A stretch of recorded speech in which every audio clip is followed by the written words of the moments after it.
Hello everyone, welcome to Geology Concepts. In this video, we are going to discuss the general aptitude part and the part A, which is the common section in the Geology and Geophysics paper. So let's get down to it. Number one, the first question in the aptitude part is the village was nestled in a green spot. Dash the ocean and the hills. So it will be between the ocean and the hills. D is the correct option. Question number two, disagree is to protest, so agree is to what? So if you disagree with something, you protest about it, and when you agree with something, you can recommend it. Question number three, a fractious number is defined as a 3-digit number with all digit odd and no two adjacent digit being the same. Now, for example, 137, right?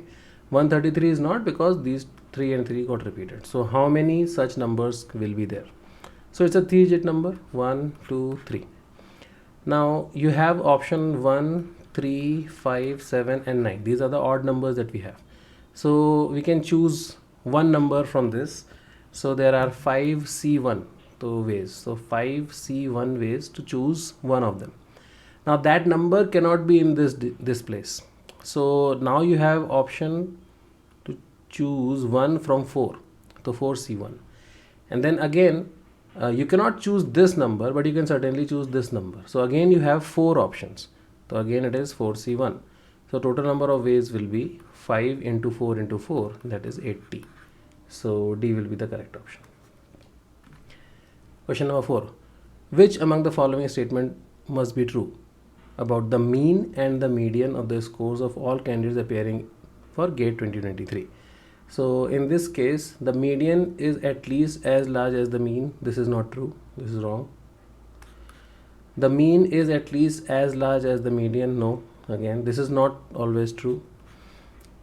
At most, half the candidates have a score that is larger than the median. This is true because median is the midpoint. So at most, half the candidates can have that score. So we'll have a score which is more than median. The C is correct. At most, half the candidates have a score that is larger than the mean. This is wrong. So C is correct. Fifth question. In the given diagram, ovals are marked in different heights. They mark different heights of the hill. So this is height, this is another height. And these are all the points on this oval is the same height, altitude. And okay, so on and so forth. Which of the following option in PQRA depicts the top view of the hill? So if you look it from the top, the smallest one, this, then it is encircled by this one, this one. So I think Q will be the best option. So Q is correct. Residency is a famous housing complex with all well-established individual among its residents. So there is a residency. Now among its residents there are some well-established individuals. Okay. A recent survey conducted among the residents of the complex revealed that all of those residents who are well established in their respective fields happen to be academicians. So whatever survey was done, in that those who are well established, they happen to be academicians, but it doesn't mean that all the well established are academicians. So okay, the survey also revealed that most of the academicians are authors of some best-selling books. Okay, so we have to see which statement can be logically inferred with certainty. Some residents of the complex who are well established in the fields are also authors of some best-selling books. This is wrong, right? It's not necessary, because someone who is not well established can also be an author of a best-selling book. This is wrong. All academicians residing in the complex are well established in their field. No, this is not true, because some of them happen to be academicians, but there can be academicians which are not well established. So B is wrong. Some authors of the best-selling books are residents of the complex who are well established. This is again wrong. D. Some academicians residing in the complex are well established in their fields. Yes, this is true. So D is the correct option.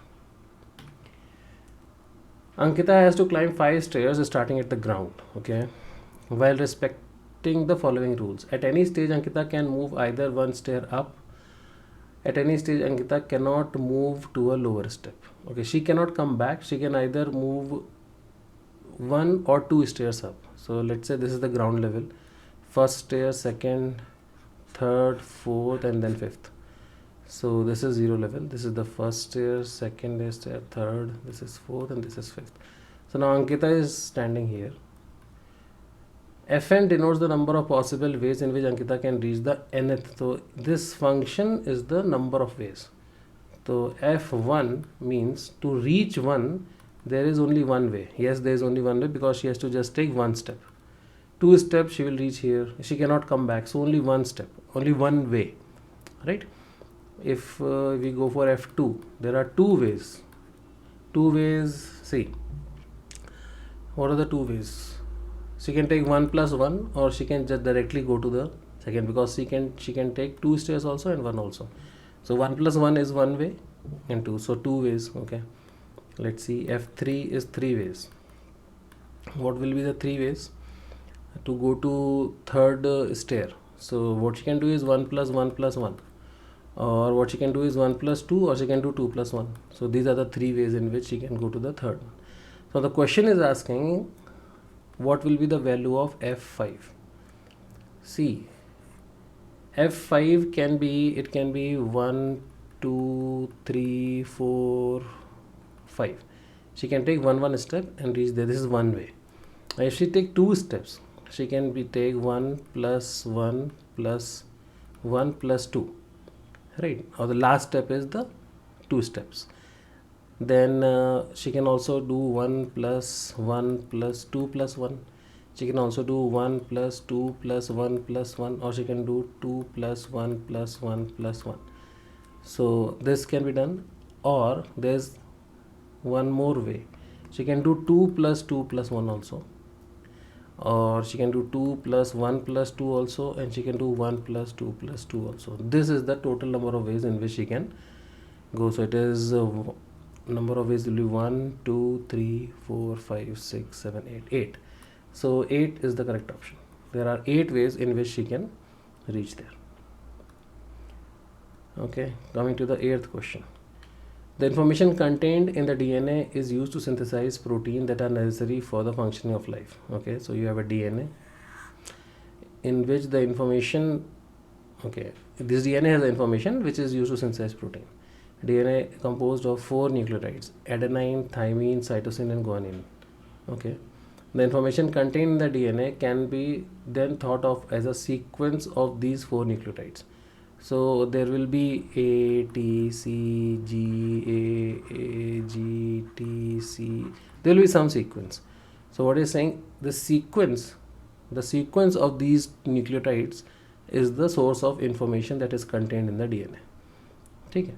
Okay, then DNA has a coding and non-coding region. So there is some area which is called as the coding region, and the remaining is called as the non-coding region. Okay, now in coding region, what happens is the nucleotides are read in groups of 3. They are read in groups of 3 to produce individual amino acids, and this constitute of 2%. Remaining is 98%. Okay.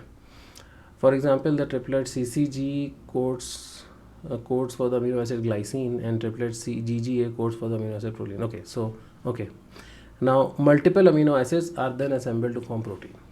So this coding region will create some amino acids, and then amino acids will combine to form protein. So amino acids plus amino acids will first give you protein. And there can be more amino acids also. So plus dash dash dash. Based only on the information provided above, which of the following statements can be logically inferred with certainty? Okay, the majority of the human DNA has no role in the synthesis of protein. See, coding region is synthesizing amino acids. Then amino acids are, getting assembled to form a protein. But we don't know whether this non-coding region has some means it has some role in the formation of protein, because amino acids can be formed from here, but protein formation might be a different step, right? It might be the next step in which the non-coding region may have some contribution. So we cannot say with certainty that this non-coding region has no role. So this cannot be logically inferred as the certain statement. The function about 98% of human DNA is not understood. It is also not entirely, you cannot say with certainty that it is not understood. According to this paragraph, there is nothing said about the non-coding region. So both the statements are not certain. So answer will be D, neither one nor two. Okay, which one of the following given figures PQRS represent the graph of the following function? So the function is mod x plus 2 minus x minus 1 and mod. So see, there are two ways to do it. One is you can put the values and check, right? Just say if I put the value of x as -4, right, and see what answer comes. If I put -4 here, this will be -4 plus 2 minus 2, which will be plus 2, and -4 minus 1 will be -5. -5 out of mod will be +5 and -5. So this is 3 minus, no, this is -4 plus 2, so this is 2 minus 5 and mod of that. So minus 3, mod of -3 is 3. So if I put -4, I'll get 3. So in -4 here I am getting something which is not 3. Here I am getting -3. Here I am also getting again something which is not 3. Here if I put -4 in this graph, I am getting 3. So P might be the correct answer. You can also check with another value, right? Let's say we check with 2. If I put 2 here, this becomes 2 plus 2 4, and this becomes 2 minus 1 1. So 4 minus 1 3 again. So P is the correct option, right? You can check the value. Or another way is to define the function individually for the whole region. Just say you can say for x less than -2, right? X less than -2, this bracket will be negative, and this bracket will also be negative. So you'll be opening it with a negative sign. So this will be minus x minus 2 minus, so this will be plus x minus 1, right? So this is again inside mod. So x get cancelled. This is -3 mod of -3 is 3. So for x less than -2, it is 3. Then for x greater than greater than 2, let's say we do it for x greater than 2. So this all thing will be positive. So it will be mod of x plus 2 minus x plus 1. So x get cancelled, it is 3. So 3. So you can see -3 for x less than -2 and +3 for x greater than -2. You can also do it for -2 to 0 and 0 to -2. You will get this function. So but answer will be A. Next part, 10th. An opaque cylinder shown below is suspended in the path of a parallel beam of light such that its shadow is cast on a screen oriented perpendicular to the direction of the light beam. The cylinder can be reoriented in any direction. Okay, so the beam is perpendicular to the screen. So in that case, you can get a circle. We can get this if it is at some angle, and R is also possible because this can look like a rectangle in the shadow. This is not possible, so S will be the option. It is asking which one is not possible. So D will be the correct option. Which of the following is a chron? So we are coming to the geology part, which is part A, which is common to both geology and geophysics. So which of the following is a chronostratigraphic unit? So if you look at the chronostratigraphic unit, the stage is the chronostratigraphic unit. So B is the correct option. During contact metamorphism with increasing temperature, what happens? See, in contact metamorphism there is this process called recrystallization, right? Or anyway, when temperature is increasing, there is this process of recrystallization in which the grain size increases. So let's say we assume it to be a spherical grain, right? So the volume of the spherical grain will be 4 by 3 pi r cube, and the surface area will be 4 pi r square, right? So pi gets cancelled, 4 gets cancelled, so it becomes r by 3. So this is volume to surface area, volume by surface area ratio. Now in recrystallization the grain size is increasing, so V by A will also increase. So this is also increasing, right? So the ratio of the volume to the surface area of mineral gain increases. So this is correct. This is wrong. The reaction kinetics becomes slower. No, with increasing temperature the rate of the reaction actually increases. So this is also wrong. Hydrous mineral become more stable. No, at high temperature hydrous minerals are unstable. So this is also wrong. A is the correct option. The dimensions of dynamic viscosity is, so dynamic viscosity is given by this formula where this is force, mu is dynamic viscosity, A is area, u is velocity, and y is again, this is actually velocity gradient, u by y. So if I convert this whole thing into unit, this force is Newton is equal to mu, this is meter square, this is meter divided by this is meter per second divided by meter. So Newton is kg meter per second square is equal to mu. So you see meter got cancelled, this is meter square upon second. So this second got cancelled, meter got cancelled, kg. So mu is equal to kg meter second. So in dimensions it will be m l minus 1 t minus 1, m1 l minus 1 t minus 1. So B is the correct option. 14th, at the depth of 400 km inside the earth, which of the following process occurs? At the depth of 400 km, this olivine converts into spindle. So C is the correct option. It's a petrological change from olivine type lattice to a more closely packed spindle type lattice. 15th, equatorial radius of which of the following planet is closer to, so this is the easiest question, I guess. Venus is the correct option. It is also called as twin of Earth.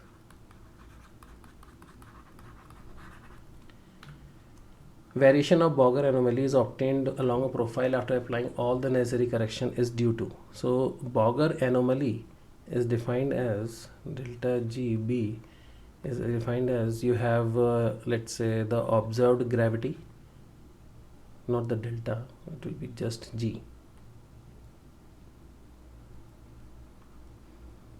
So you have observed gravity plus you do all the corrections, right? You do the terrain correction delta GT, then you do the Bogger plate correction, then you do the free air correction. They are an opposite sign, that's why if this is plus this is minus, depend upon sea level though. Plus you have delta G, you have latitude, and you have E out was, and there are many corrections but these are the major ones. Minus GN, this is the reference ellipsoid. Now if this is 0, that means there is no anomaly. So let's say this is the ground and let's say this is the graph, right? And this is the 0 value. So if you are going along this and you have done all the correction, means you have taken care of the terrain correction, so there is no effect of the mountain or valleys, it is taken care of. Bogger plate, the extra mass above the sea level and the plane, that is also taken care of, and then free air is also taken care of. So and all the corrections are done. So there is nothing above the surface that can change the, because all the corrections are done, so it will not affect the Bogger anomaly. Now anything that can affect the Bogger anomaly is if there is some dense material or let's say mass deficit or a mass excess that comes when you are going along this direction, because if you are going like this then the anomaly will increase, it will be a maximum over this and then again it will decrease like this. if it is a mass excess. If it is mass deficit, it will decrease. So this change in Bogger anomaly, variation of Bogger anomaly, is not because of topographic undulation, because you have done that correction. So this is wrong. It is not because of increasing density of the crustal rock with depth, because that is also taken of care in the reference model. So this is also not the reason for the change in variation in Bogger anomaly. Lateral density, yes, because lateral, if you are going like this and you encounter something which is denser, then your Bogger anomaly will be, because that is not accounted for in the correction. So C is the correct option. Vertical density contrast across Mohono, this is also not the option because it is present everywhere. So C is the correct option. 17th question. The heat production QR of a granitic rock due to decay of radioactive elements uranium, thorium and potassium having a concentration of Cu, Cth and Ck respectively is given by the expression QR is equal to alpha Cv, beta C thorium and gamma Ck. Now which of the following correctly represent the relationship between the magnitude of the coefficient? See, this alpha, beta and gamma will certainly depend on two things. One, number of alpha particles and beta particles that come out, because every alpha particle will emit some mega electron volt of energy which can convert into thermal energy, and some energy will be given out by beta particles. So we know that uranium gives out some alpha beta particle, and this thorium also gives away some alpha and beta particle, and potassium also gives beta particle, not alpha. Now uranium has a half-life, right? There is uranium 235 and uranium 238. It will also depend on the half-life. The lower the half-life, more the disintegrations. Less half-life means it is taking less time to get to the half of its values concentration. So more energy will be, more alpha beta particles. So it will depend on these two things. Now if we see this Q is 98 Cu, 26.5 thorium and 0.0035 of potassium. Potassium is the lowest because it only emits beta particle, there is no alpha particle, right? And alpha particles have around 5 mega electron volts of energy when it comes up. And because uranium 238 and 235 both are present in the granite rock, it can be present. So it will the average of both. So 238 releases alpha value is 9.17. This is, so the average comes out to be around 9.52. So 98, this is written in microwatts. If I convert this into microwatts, 10 to the power 6, then this will become 95 point, which is close to this value. Then thorium, it is 2.56. Here it will be 25.6 or 26.5. And this is 10 to the power minus 9. So potassium has the lowest value. You can see it is 10 to the power minus 9, the gamma value. So potassium will be very less. So if you convert in micro, there will still be 3 zeros. So 1, 2, 3, C, 0.0035. So if this is alpha, this is beta and this is gamma, we know alpha is greater than beta is greater than gamma. So A will be the correct option in this case. So it is based on the two factors. One, number of alpha and beta particle. We know uranium has, I think it emits 7 alpha and 5 betas. And thorium emits some less 5 alpha. So obviously uranium, and it also has less half-life. So the value of uranium alpha, the alpha value here is more for uranium. And this is a different alpha. This is alpha particle. This alpha is the coefficient. So A is the correct option. Now 18th question. Which of the following Phanerozoic period has the shortest time duration? Well, this is a factual question. Silurian is the answer, which is around 20 million years, the duration. 19. Based on the given mineral proportion, which of the following statement is correct? Olivine X. Okay, X is a rock which has olivine, orthopyroxene, clinopyroxene. This is ultramafic,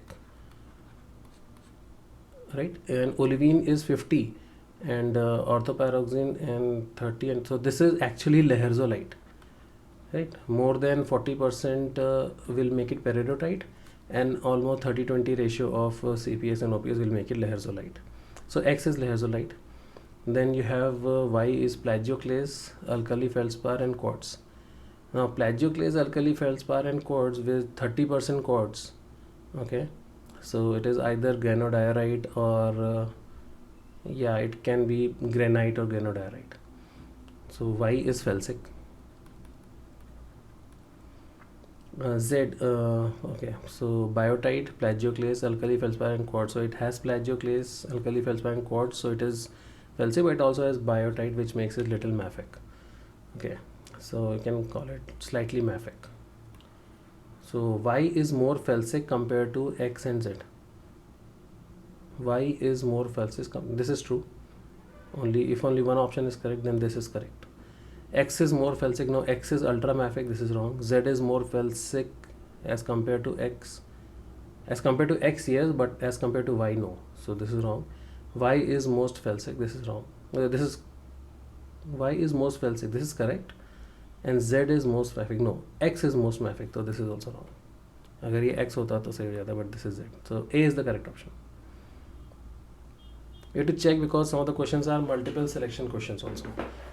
But anyways, question number 20.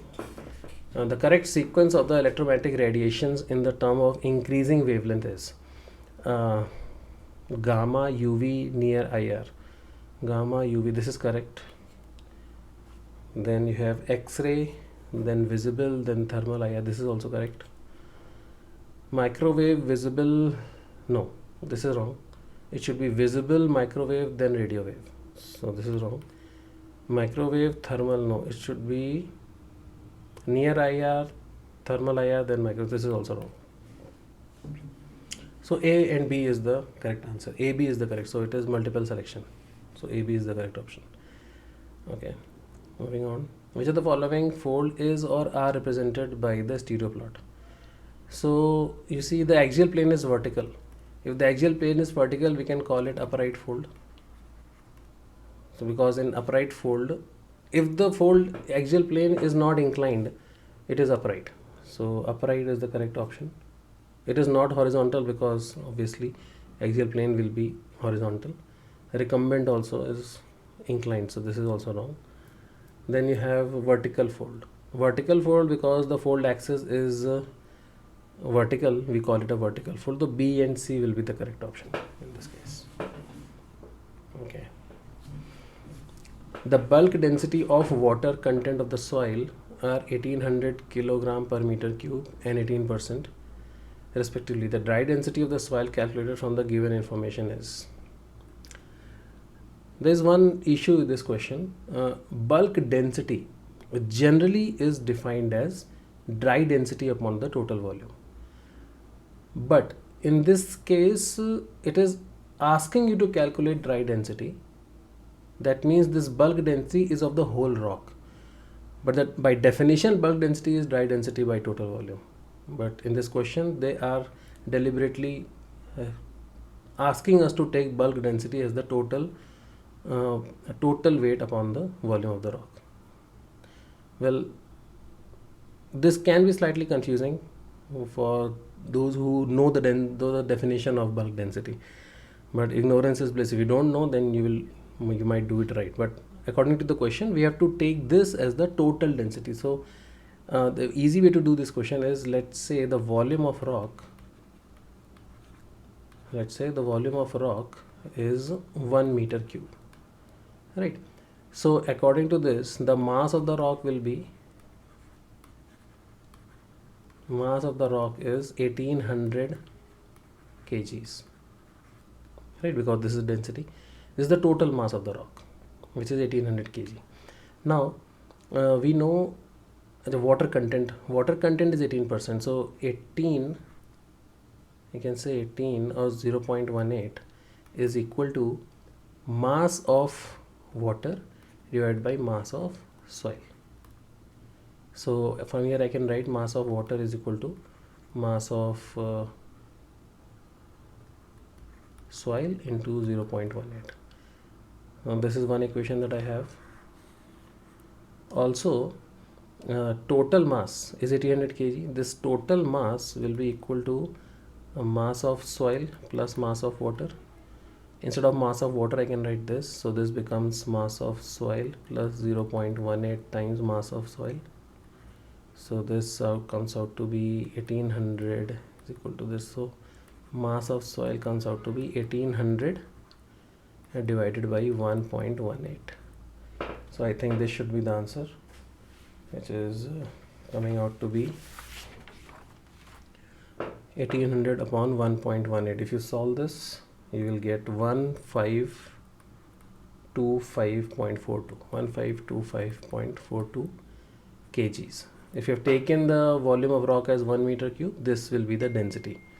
So density will be mass upon volume. Volume is 1, so this is the density. So the answer will be 1525.42 kg per meter cube. Okay. Going to next question. In a seismic reflection survey over a two-layered Earth model having densities as seismic velocity is this and this for the first layer and ρ2 and v2 for the second layer, the normal incidence, the P wave reflection coefficient.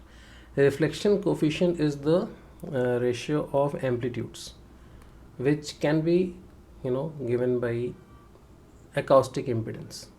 Acoustic impedance Z is the product of density into the P wave velocity or the body wave velocity. In this case it is P wave.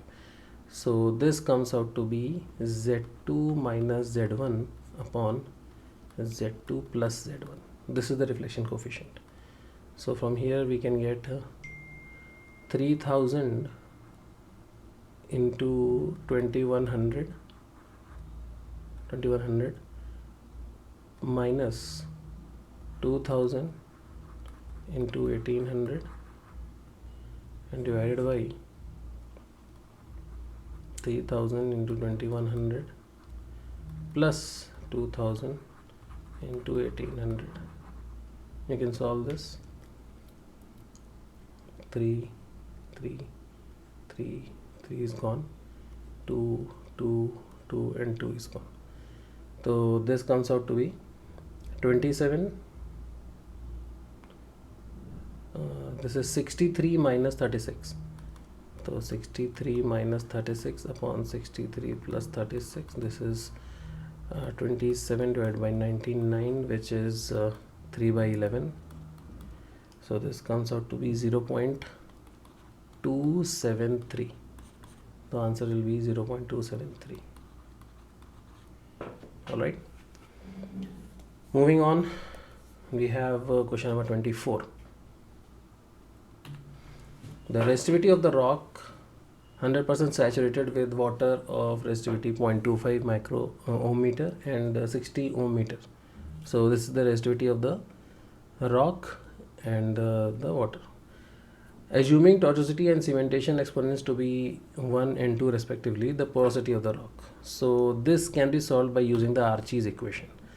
Now in this Archie's equation it is saying it is 100% saturated. So SW value here will be 1. So 100% and in fraction it will be 1.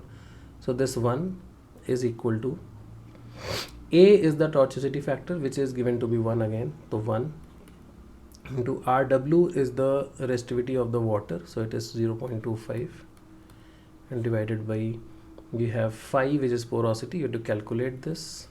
M is the cementation exponent, so this is 2, so this is phi square, and RT in this case is 60, so this is the 60 value, and this is 1 by 2 because N, which is the saturation exponent, is generally between 1.8 and 2.5 but is normally equal to 2, so we can take it to be 2. If you take it anything, it doesn't matter because this is 1. So if you take it, let's say 2.5 or anything, it doesn't matter. Now you take power on both the sides, so 1 to the power 2.5 will be equal to 1 into 0.25 divided by phi square 60. Now if you solve for phi square, this will come out to be 0.25 divided by 60, and if you solve this, phi will come out to be 0.6. It is let me calculate that for you. It will come out to be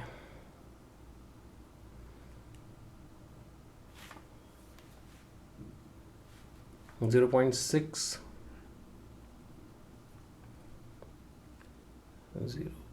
0.25 divided by 60, and you take a root of that. So 0.064, which is 0.064. You just calculate this, and it is asking percentage, so it will be 6.45%. 6.45%. Yeah, this will be the correct option. Moving on, 25th, let us consider that student misses cancelling the self potential between the potential electrode before injecting the current into the subsurface in a Venner electrical survey using DC resistivity meter over a horizontally stratified earth.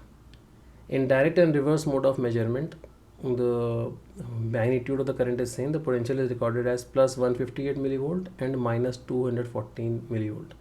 The self potential in this case will be, so the self potential you have to calculate. See, first understand the question. It says, see, these are the M and N, these are the potential electrode across which you measure the potential difference, right? And from that you calculate the resistivity of the soil, because you know the current value, you know the geometric configuration, you know V, you can calculate the rho value.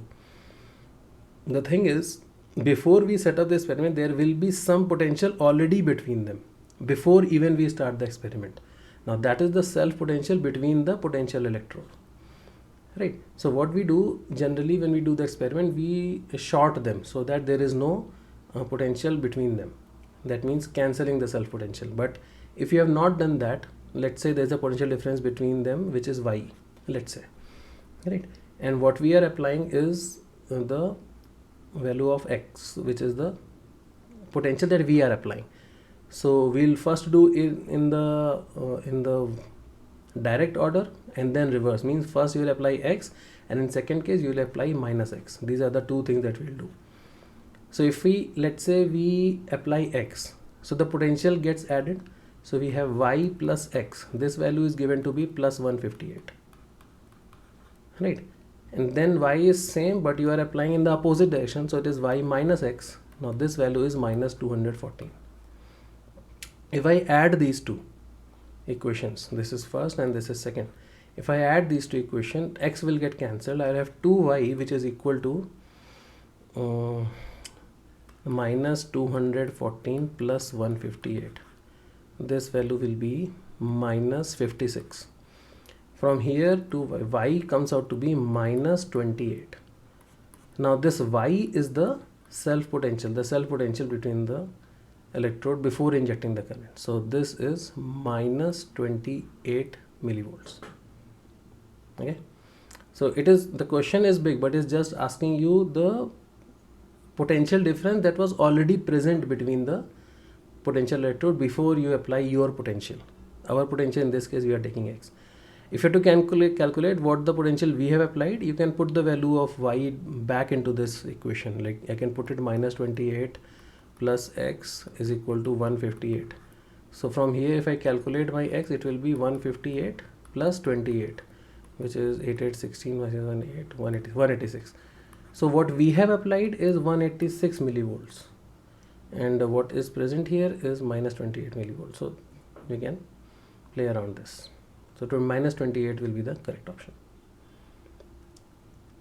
26th, for a given figure, considering Pratt's model for isostatic compensation at the crust mantle boundary. Okay, the compensation is at crust mantle boundary. The crustal density ρ1 that explains 1.5 kilometer deep lake is, so ρ1 you have to calculate, and this is 1.5 kilometer lake. Okay, so what you have to do is just equate the pressure at this point and this point, because this is the line of isostatic compensation. So this is 30 kilometers, so this is 30 into rho gh, right? So this is h, we have g, we can take it to be 10, and h is rho is 2700. Okay, this should be equal to this plus this, so it is 1.5 into 10 into density of water, which is 1000, plus we have rho 1 we have to calculate into 10 into the height will be 30 minus 1.5, which is 28.5 kilometers. So now this 10 gets cancelled, right? And now you just have to solve for rho 1. If you solve for rho 1 here, we will get 2700 into 30 minus 1500 divided by 28.5. If you solve this, you will get 2789.47 kg per meter cube. So it is asking kg per meter cube. So this is 2789.47.